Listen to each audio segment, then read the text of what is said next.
Dans ce troisième chapitre de ce cours, nous allons parler d'environnement de travail, car en effet, il va être un petit peu plus compliqué ou plutôt complexe de mettre en place un environnement de travail pour coder ensuite en PHP que pour coder en HTML ou en CSS par exemple. Et donc je vais déjà parler du travail en local et du travail en production et donc voir la différence entre l'un et l'autre. Donc lorsque l'on code, on peut travailler soit en local, soit en live entre guillemets ou en production donc. Travailler en local, c'est travailler sur nos propres machines hors ligne. On va opposer donc le travail en local au travail en production, car travailler en production correspond à travailler sur des fichiers d'un site web qui sont déjà sur un serveur.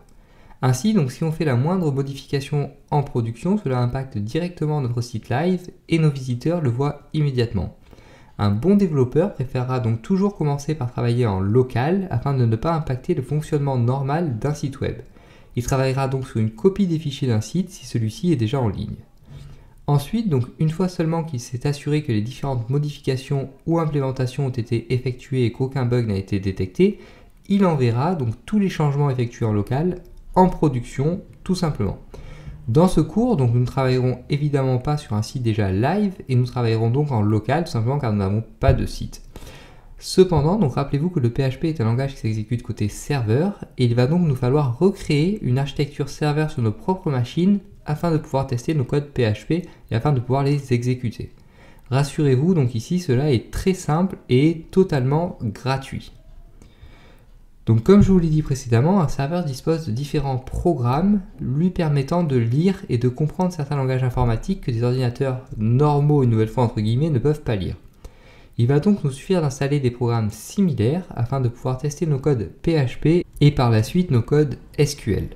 La bonne nouvelle ici est qu'il existe des logiciels regroupant tous les programmes nécessaires pour nous permettre d'exécuter nos codes PHP et d'utiliser le MySQL donc. Alors cependant, selon le système que vous utilisez, vous devrez installer un logiciel différent.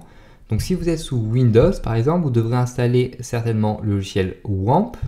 Si vous êtes sous Mac, vous devrez installer le logiciel MAMP cette fois-ci, donc pas WAMP mais bien MAMP. Et si vous êtes sous Linux, vous devrez installer XAMPP. Alors pour ma part, comme je développe avec Mac, j'utiliserai le logiciel MAMP pour la suite de ce cours. Rassurez-vous donc cependant, les trois logiciels que j'ai cités précédemment vont fonctionner de la même manière et proposer quasiment les mêmes fonctionnalités. Donc que vous utilisiez WAMP, MAMP ou XAMPP, cela ne va pas impacter votre apprentissage, cela ne va pas impacter donc la façon dont vous allez comprendre ce cours.